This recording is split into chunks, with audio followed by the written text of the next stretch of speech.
Welcome. I'm Brett L. Pape. That's Coach Bruce. And this is the Coach Approach.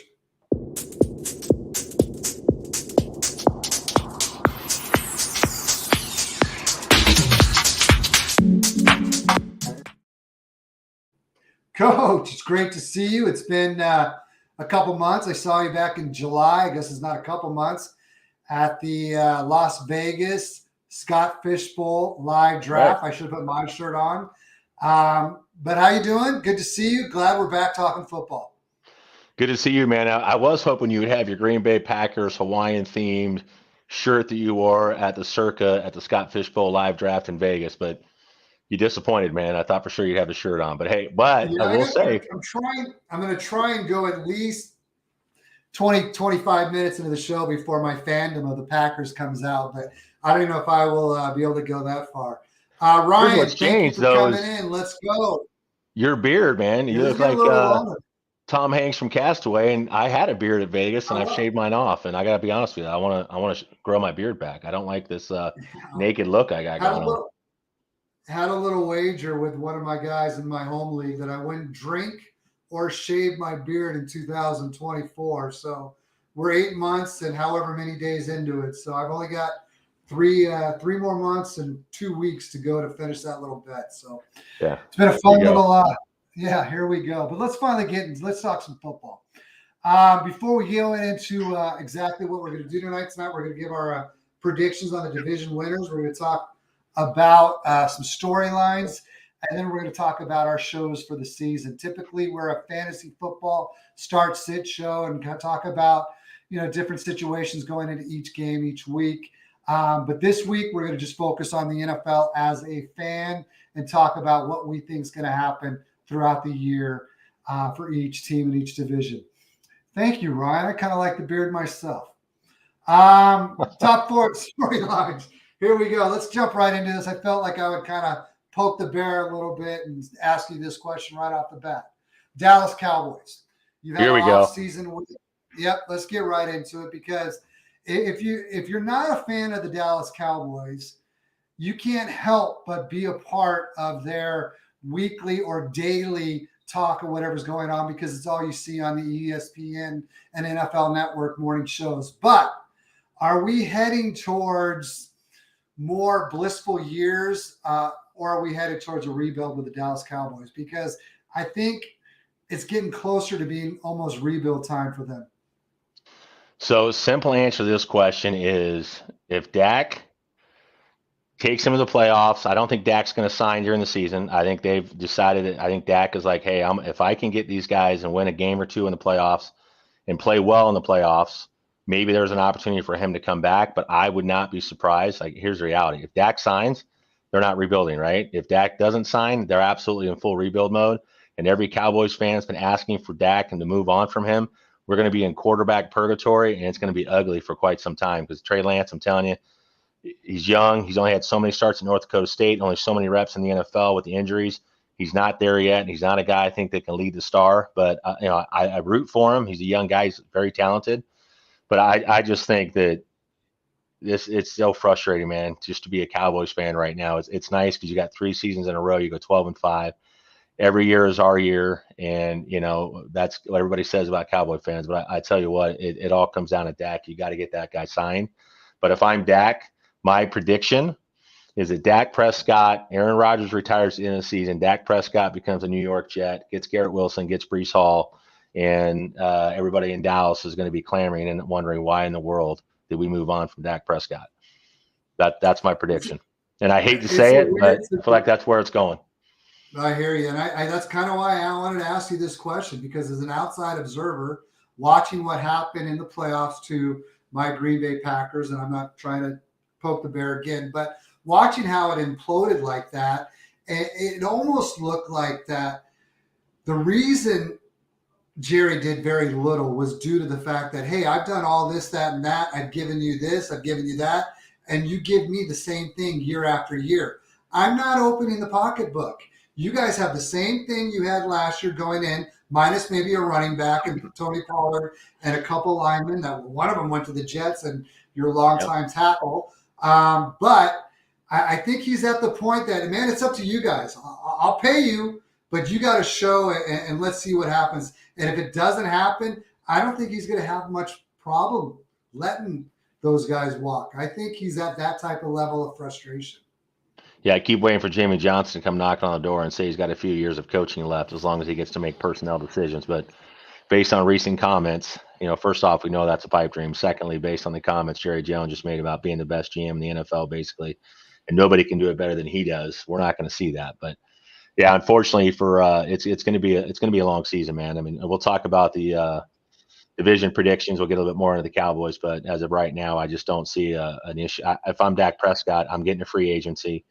I don't need to have the highest bidder. Dak said it before. He doesn't. It's not playing for the money. It's about principle at this point for him, and he's going to get paid very, very well. And that price tag just keeps going up the better he plays. So if I'm him, I'm betting on myself this year.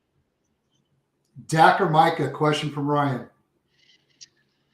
Yeah, I saw that, and I figured you're going to come to me on that one. So, hey, I don't pull any punches. I'm a big Dak Prescott guy. I was a big Tony Romo guy. I hate when we make comparisons of the two. The reality is Dak Prescott plays one position. He doesn't play on the defensive side of the ball. He doesn't make personnel decisions. He's played at a very high level last year. It's tough because Mike is also generational. I don't love the podcast in the offseason. I don't love some of the stuff that Micah does. That's part of playing for the star. A lot of guys get caught up in that stuff. But if it's me, look, Micah Parsons is 25 years old, only in the league for a few years. It's hard to go against Micah. That's the reality. Dak Prescott's, probably got 5 or 6 good years left, whereas Micah might have 8 or 9. So if I had to pick one, I'm probably going to pick Micah Parsons because he's younger. I mean, look, the fan guy in me wants to just know where this franchise is going. The answer for me is Dak, but what do I think the Cowboys are going to do, and who do I think they value more right now? I think that, to your point, Jerry Jones is not afraid to walk away from Dak and just, to your point, say, hey, I've given you all the tools. You couldn't get it done. Well, shit, neither could Tony Romo. You didn't try to dish him. He had to retire because of an injury. And so I don't understand the treatment, but I just see where they're going. I think if it's Jerry Jones, he probably values, at this point, he's saying he values Micah Parsons more. It's crazy. Micah Parsons, I love him. I really do. But we talk about how difficult it is to get that guy at the quarterback position. You have to let's get the worst case scenario for Dallas Cowboys this year is 7-10. For me, that's worst case scenario. If you win 7 games, you're not getting that transition, that great quarterback that you're looking to get. But let's move on. This isn't going to be a Dallas Cowboys show. Let's move on to the team that you think may have a shot at getting Dak next year, and that's the New York Jets. And my question to you is, are they contenders? Can we count on a healthy Aaron Rodgers? And if we get a healthy Aaron Rodgers for all 17 games, what are we looking at? Are they? I think we both know what we think they're going to get, but why don't you share that? Yeah, I think the Jets are absolutely contenders with Aaron Rodgers, and that's the key part to your question is if Aaron Rodgers is healthy. And the reality is, if he is healthy, that roster is loaded on both sides of the ball. I mean, they're top 10 at the quarterback position. You've got Breece Hall, the running back position. We talked about the running back, the rookie there that I'm really high on, that I like. They're very good on the edge play. They're very good at the linebacker position. They're good on the back end. I think the Jets are a loaded roster. And as long as Aaron Rodgers is healthy, we saw what he did with prime Devontae Adams in Green Bay. We're going to see that now with prime Garrett Wilson. I think Garrett Wilson absolutely goes off this year. I'm big on the Jets this year. I'm excited. I think we shouldn't talk too much about them because I think we're both a little excited about them because we're going to talk about them later when we get into our playoff predictions. It's weird. I almost want to skip the next two, and only because we are going to talk about them both later on. And that's Jordan Love become the highest paid or having the highest paid contract in NFL history after only starting 8 games. Is he going to live up to it? Your thoughts? I think you know what I probably think, but a lot of people are worried that he's not going to live up to it. Hey, I'm a big Matt LaFleur guy. I think the way he calls an offense fits what Jordan Love does very well. And it's, again, the Green Bay Packers continue to reload at the quarterback position. 2 times in a row, they've proven if you have a guy sit for a couple of years behind a proven veteran, this is what the result is. And it's the pecking order. Like right now, he's the highest paid guy. 2 years from now, he's going to be 5th or 6th. I mean, that's just the way it goes. Maybe in 8 months, it's going to be Dak.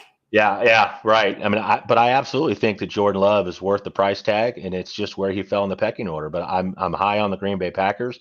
I love the wide receiver room. I love that they've got four guys in that wide receiver room that know how to get open, and an offensive coordinator knows how to scheme those guys into open space. So I'm high on Jordan Love, man. I think he's absolutely worth it.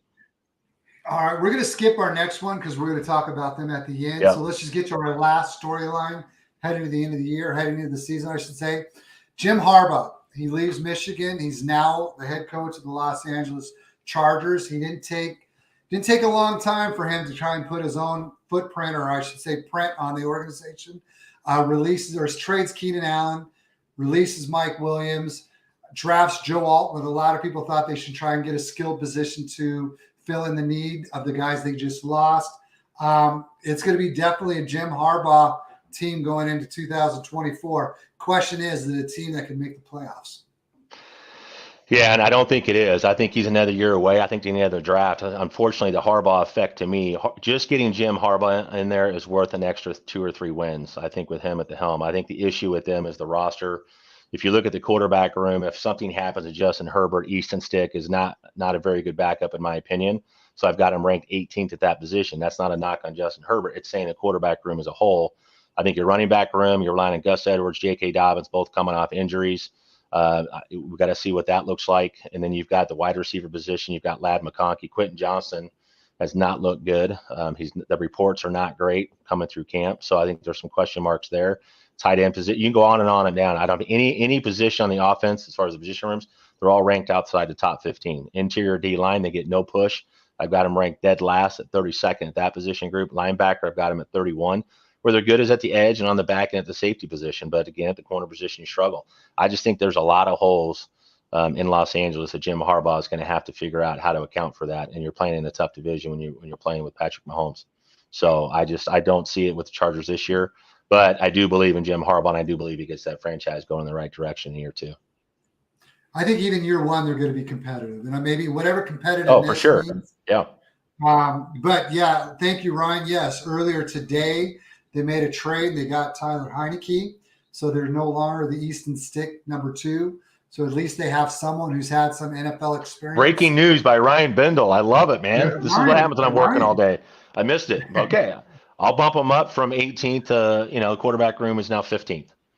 Right. We're going to go ahead and hire Ryan as our breaking news I love it. person each week. So we'll have to hit him up later to tell him what our shows are on. All right, let's get into now. This isn't usually typically our shows are 45 minutes to an hour and 15 minutes. We're going to have a short show tonight. We're going to break down the divisions kind of quickly and easily as far as giving records of each team in the division, and then we're going to go to our AFC, NFC championship games, and then our own Super Bowl predictions.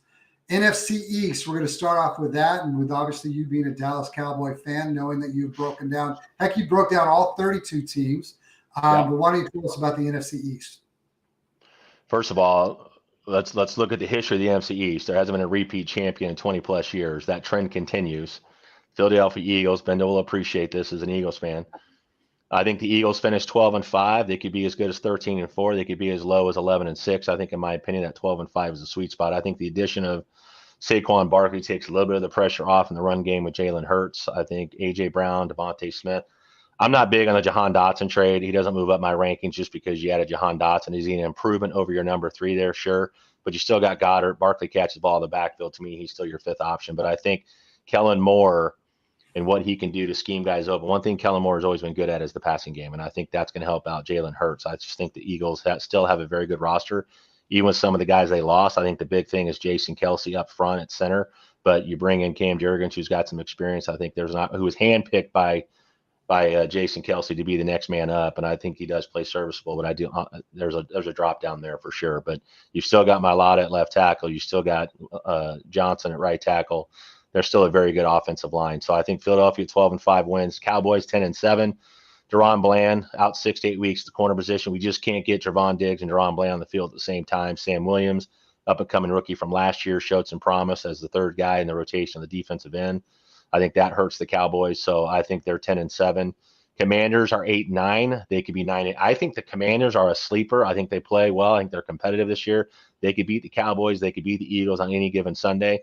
I like what they're building there with Jaden Daniels. I've got them at 8-9, and the Giants, of course, bringing up the rear at 5-12. Don't believe in Daniel Jones. They're going to probably have to move on from him, but I don't think there's enough there in that roster, the wide receiver room. Yeah, you brought in Singletary at the running back position. Tyron Tracy, the rookie, I like him. I'm high on him, but I think the Giants still have a lot of holes to fill. So I got them at 5-12. I like it. I was right there with all of them. I think that's kind of one. Dallas did win it last year, but I do think every year you look at what Howie Roseman's able to do. You continue to reload. They had a great draft. I mean, they got Deshaun Cooper in the second round. The draft the 2 years prior, getting those two big tackles on the defensive front. So, yeah, I agree. I really like Philadelphia this year. Moving on to the NFC North, I'll take that one, and we're going to start right off with last year's. They went to the loss in the NFC Championship game to the San Francisco 49ers, but I like Detroit going 13-4 this year. Yep. They're another team that has done a great job in the draft the last couple of years. They got two great corners early in the draft, and the kid from Alabama, the kid from Missouri. So Detroit's going to be there. You don't even. I didn't even bring up the offense with Gibbs, with Goff, with all of them. So you can't forget about St. Brown. It's crazy. They're loaded. So Detroit 13-4. Next up, my Green Bay Packers 12-5. Offense is young, youngest team in the division, youngest team in the NFL last year. We're able to win a playoff game on the road. Brought in a more serviceable back, only serviceable, because when Aaron Jones was on the field last year, you saw that made that team a heck of a lot better. The problem, the early season struggles, has been the fact that he hasn't been able to stay in the field. So now they bring in a Josh Jacobs, who 2 years ago was the NFL rushing league champ, and they also brought in Marshawn Lloyd out of the USC. So I like Green Bay going 12-5. Chicago, really impressed with Caleb Williams. I'm not even really talking about his skill on the field. I'm talking about his leadership qualities, and just he seems to be so at peace and with who he is, and he's always calm. I really love his demeanor. I like Chicago. I think what they did last year, getting the Swift, or not Swift, I'm sorry, they got Swift this year, but they got Sweat out of Washington Commanders. I like what they've done the last couple of years, and they surrounded Caleb with receivers like Keelan Allen, who's going to always be open for him. So really like Chicago's development down the years. And then we move on to Minnesota. I got Minnesota winning 7 games, and I'm sure a lot of people are going to argue with that, but I just think that coaching staff has done a great job. I think Sam Darnold, with the weapons around him, I think he can be more serviceable. Aaron Jones stays healthy. I think they're a lot better than what people think they can be. So that's the NFC North for me, Coach. Yeah, I'm real big on Kevin O'Connell there too as a play caller, and obviously Justin Jefferson, the pieces they've got there. So I like Minnesota there too. And I'm like you. I think Chicago has a winning record. I think they're anywhere from 9-8. I think I could see them at 10-7. I think they surprise some people too. I love what they're building there. My only thing will be, the argument for me is always going to be, had you kept Justin Fields, right? And let's say you trade out there, you get a couple of picks out of that roster. He never had the opportunity that Caleb Williams is getting. I can't remember number 1 overall pick at quarterback walking into a situation that's this good with Odunze there. You've got Keenan Allen. You've got DJ Moore. It's you got Cole Kmet. You bring in Gerald Everett. There's just you short up a little bit. Offensive lines improved a little bit. I think with the key additions they made there. I'm high on the Bears this year too. So I think as a Bears fan, it's time to get excited about your future. I agree, but I think they made the right move. They did. They did. The talent. Yeah, I don't think there's much of a comparison. If there was any, I'll tell you what, if we were sitting here just having watched Justin Fields win the number 1 job and do it convincingly with his play on the field in the preseason, that'd be a different story. But that's not where we're at. Yep. Moving on, NFC South. South. There we go. That's you, Coach. Yeah, so I've got Atlanta Falcons at 10-7. I think they could be as good as 11-6. I think what they've done with the defensive pieces they brought in recently, and I think what they have offensively in Kyle Pitts and Drake London, Bijan Robinson, Tyler Algier, you brought in Darnell Mooney. Like what they're doing there. I've got them at 10-7 winning the division. I've got Tampa Bay at 9-8. I think as long as you have Chris Godwin, who's now moving back in the slot, his natural position, going to play there a lot more. I think he's going to lead that team in targets, but I think Mike Evans is your 10-plus touchdown upside. So I still like Tampa Bay from an offensive perspective. I like the Bucky Irving. I think having him spell Rashad White, who got a lot of use last year, I think we bring that overall usage down. The efficiency improves a little bit. Saints, I've got at 5-12. I'm just not a big believer in what they're doing over there with Dennis Allen. I've got them at 5-12, and of course Carolina, I've got at 5-12 as well. I do think Bryce Young with Xavier Leggett. I think there's an opportunity with Jonathan Brooks when he comes back from his injury late in the season. We're going to see the promise he shows there, but I think they're still going to be 5-12 to round out that division. But I'm high on Atlanta this year. I am too. I was kind of surprised to see you only give them 10 wins. I know you said they could get to 11-6. Yeah. I think they're going to be okay. I like what they did to kind of help the defense late in the preseason. All right, let's move on to the NFC West. This is a tough division for me. I think this is one of the tougher divisions in the NFL this year. I think there's all four teams I really like. We're going to start off with, and I'm going to assume that we're going to have the two pieces in place next week when the season starts for the 49ers and Ayuk and the big tackle. Help me out with the tackle on blanking. Trent Williams. I understand, everyone, that Coach Bruce and I are 50+.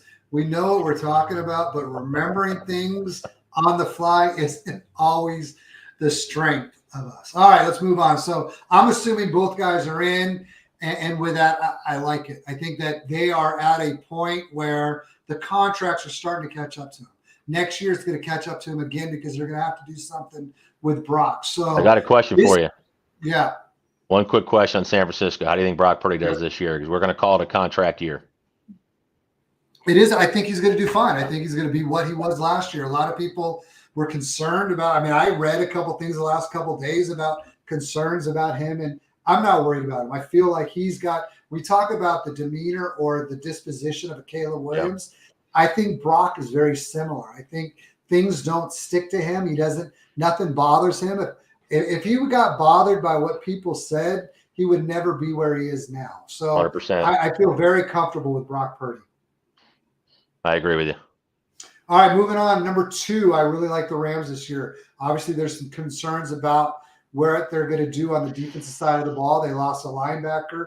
They lost, obviously, maybe one of the greatest defensive players in league history with Aaron Donald. But I love what Sean McVay does on the offensive side of the ball. I think their offense is going to be even better this year when you look at the addition of both Corum to give a little help to Williams. And I also like the kid that they got from Seattle at tight end and Parkinson. So I like the Rams. I like what they did up front early in the draft. They got the studs out of Florida State and Verse and Fisk on the defensive line. So I like the Rams going 11-6. And I know this is going to shock you, but you're in the backyard of the Arizona Cardinals. I think this is the year we get to see some good things out of the Cardinals. I've got them going 10-7. I know you're worried about what they're going to be on the defensive side of the ball, but I think what Gannon has done, he has been able to coach Murray to get him to buy into the system. I love where they're at. I love where they are at. I mean, they got 2 good running backs. They brought in Marvin Harrison. They got Trey McBride. So I like them going 10-7. And then you've got Seattle. Seattle, I like going 9-8. I love that they brought in the defensive coordinator from Baltimore and McDaniel as the head coach. I love the offensive coordinator they got out of University of Washington. Their offense is going to be heck of fun. You got Geno Smith. You've got the 3 receivers. You got the 2 backs, and the 2 backs being obviously Walker and Charbonnet. So I like Seattle, and I got Seattle going 9-8. Real tough division for me, Coach. We got all 4 teams in that division winning records. I would flip the Cardinals. I got the Cardinals at 7-10, and I got Seattle at 9-8. So our records are identical, with the exception of the Arizona Cardinals. But I do like the upside. I just think they're another year away, and you brought it up. I think just defensively, they're going to have a really hard time stopping people, and I get concerned when they're going to have to get in shootouts late in games. Great for fantasy. I think Greg Dortch is a sleeper. I think Greg Dortch is a wide receiver too there by the time the season's over. You don't like Michael Wilson? I like Michael Wilson. I just think Dortch is going to get utilized a lot more this year. I think he solidified himself as the number 3 receiver there, and I would not be surprised. You know, they run the screen game with him. He gets some jet sweeps. He's good in the quick game. So I think that Dortch, from a target perspective, 3rd overall, because you got McBride and Marvin Harrison Jr., but I think he's 3rd on the team in total targets. All right, hey, let's move over to the AFC East, and I'm taking that one.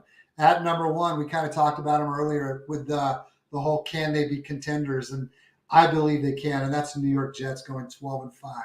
Aaron Rodgers, we're going to get a healthy Aaron Rodgers. We've got a Breece Hall. We've got a Garrett Wilson. Really liked, you talk about a sleeper, really liked Tyler Conklin last year. So I like what they have on the offensive side. They also brought in Mike Williams, and they brought in the kid Malachi Corley, another kind of slot receiver that I think will do good things for them. And then you talk about the defensive side. That's where they've really attacked the draft the last few years, and they've got all three levels. They look really good. They've got arguably the number 2 or 3 cornerback in Sauce Gardner. They've got Quentin Williams up front. They got Quentin Williams' brother, Quentin Williams, at linebacker. They're loaded. So I like the Jets going 12-5. Then you got the Buffalo Bills. The only reason why I don't have the Buffalo Bills a little bit higher is because they did lose a few pieces on both sides of the ball. But with Josh Allen, I like them going 11-6. I don't see any reason why they're not a playoff team. And I think Miami, I know you're going to tell me something. You're going to tell me here in a few minutes about Miami, but I like Miami. I think Miami is going to be 11-6 as well. So you got 3 teams with 11+ wins. How it happens mathematically, I teach PE. So I don't even know it's physically or mathematically possible to have all these teams with all these wins, but I like all 3 of those teams. And then you got New England. New England at 3-14. I like the direction when you've got a guy like Drake May. I think we saw some promising things out of him. And I think within the next day or two, we're going to find out that they're going to start him to start the season. So that's the AFC East for me, Coach. Yeah, I love it. Coach, We've talked about the Jets already and the Bills. Yeah, can you guys not hear me?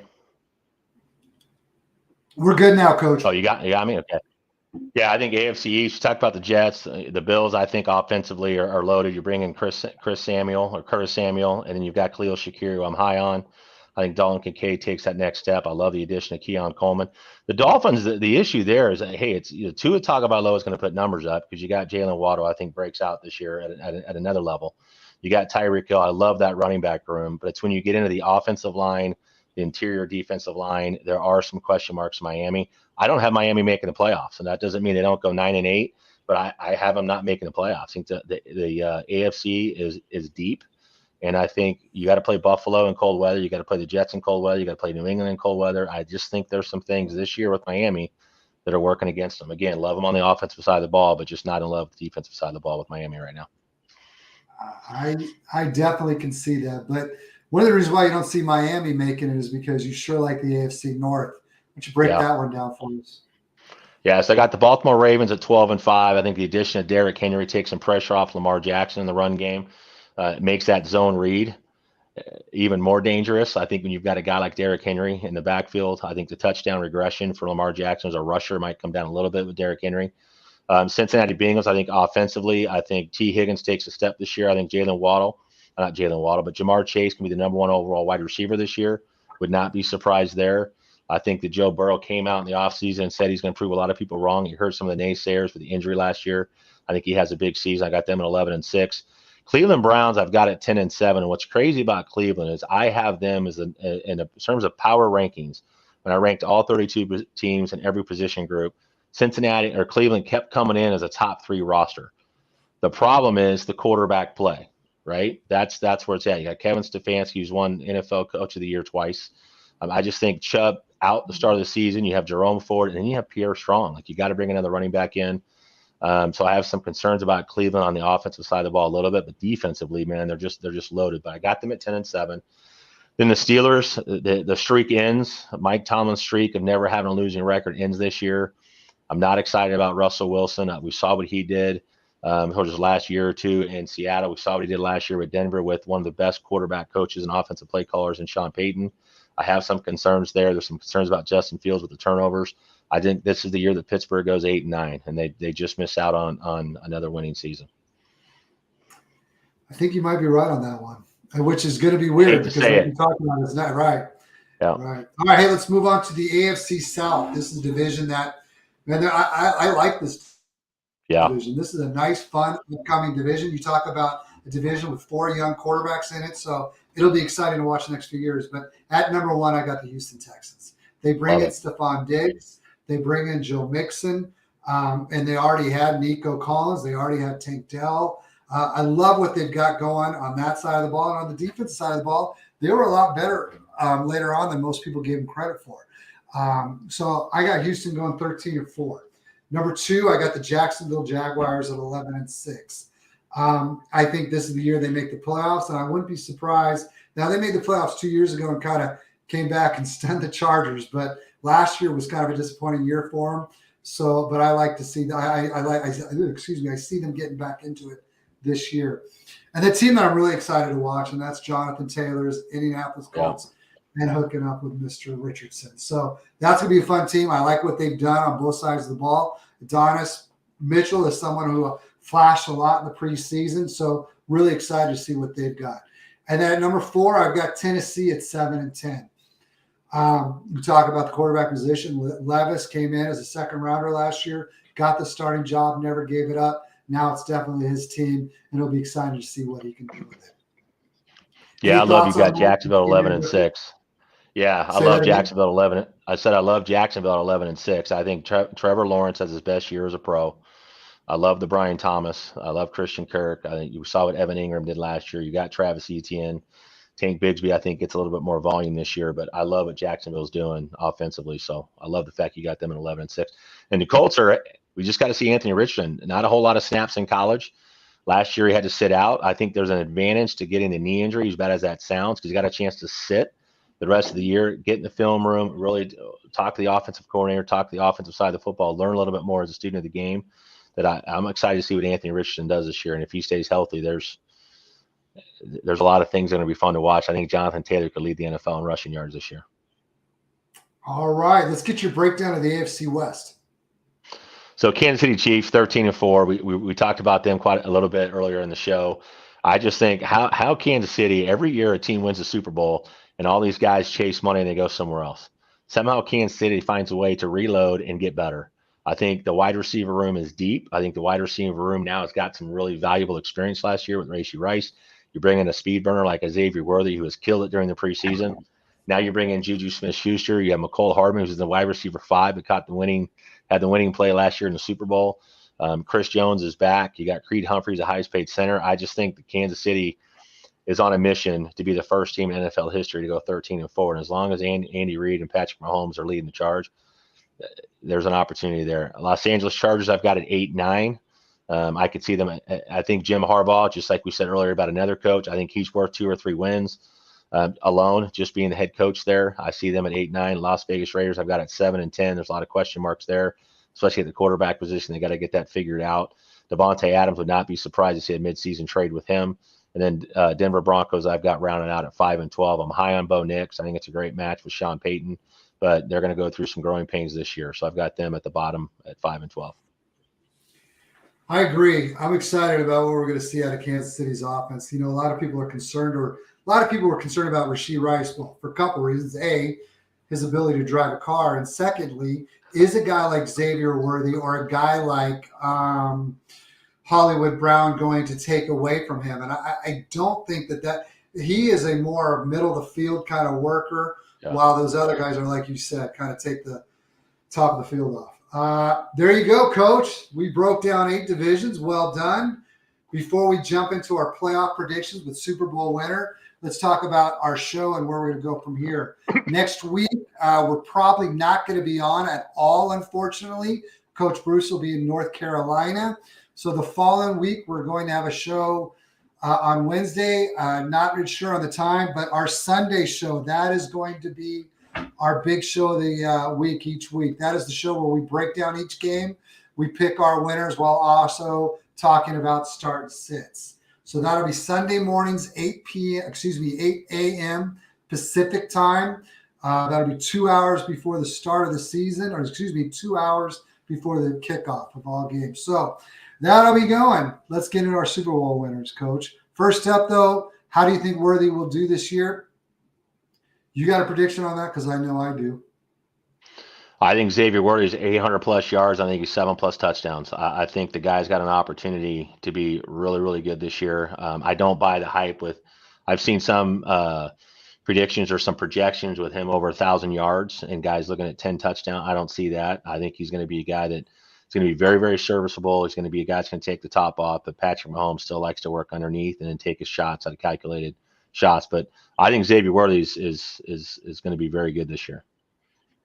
Yeah, I don't think Xavier Worthy is a John Ross or whoever type of speedster you want to Justin pencil Ross, him in. yeah, for sure. Yeah, right. Yeah. Because I think the 7 to 10 touchdown range, and you may not have the volume. He may be a 67 reception, 850 yards, and 9 touchdown type of season. Yep, right there with you. We like him this year. All right, let's move on. Let's get into our AFC Championship game. We're going to skip the first 2 rounds, get right into the AFC Championships. Coach, you want to go first on this one? Yeah, I've got the New York Jets against the Kansas City Chiefs. Jets 24, Kansas City Chiefs 34. Chiefs winning. All right. So you and I have we did not discuss this because the last time we talked was Monday, and all we said Monday is, are we going to be able to have a show? You go, yes, we're in. Let's get it done. And then prior to that, we were sitting in Vegas in an Airbnb watching YouTube football highlights all night long. But, I've got the same teams, but I'm going to go a different direction. I got the Jets pulling it off. I like the Jets winning 28-21. We won't break it down this early, but that's what I'm going to go with. On the other side, let's go to the NFC Championship game. I'll go first. I'm sure you know who I'm going with. I like the Packers. I think the Packers make it. I think they beat the Eagles 34-21. Coach, who do you like in this one? I've got Eagles 24, Detroit Lions kick a game-winning field goal and win 27-24 at the end of the game. So we both got NFC North teams in the Super Bowl. I like it. Super Bowl prediction then. I'll go first. I like Green Bay. Of course I do. The state of Wisconsin wouldn't let me go back in there if I didn't say that. But Green Bay 31, New York Jets 28. You, Coach? I got Kansas City Chiefs 34, Detroit Lions 31. Detroit has the ball late in the game with a chance to tie it up. Can't execute. Kansas City walks away with another win. 3 years in a row. Hey, I'd love it any way it goes. I can't wait to get it started. We kick off the season a week from tomorrow, and looking forward to getting into it, Coach. Yeah, I can't wait, man. It's about time the season's here. I just told my wife I put my 2-week notice in and said, hey, I'm quitting for the next 6 months. You're not going to see me. There you go. Well, my wife actually put a TV in the man cave. So she said, if the season really is going to be Thursday, Friday, Sunday night, and Monday night every week, it's not. There's not going to be Fridays. But she's like, there's no way the living room TV is always going to have that on. So I have no problem hanging out here, chilling in front of my laptop watching the NFL. I'll tell you what I'm looking forward to real quick is I will be in Dallas in November when they host the Philadelphia Eagles. I'll be at Cowboy Stadium watching that game, so I'm really excited for that. First time in the new stadium. You were supposed to go, if I remember correcly, a couple different times. Ago. Yeah. Flight got canceled on the way to the airport. I was so pissed. Yeah, I was pretty pissed. All right, Coach. Thank you so much. Always enjoy these. The guys that tuned in, appreciate you. Look forward to seeing you guys down the road. Thank you so much. Thank you, guys.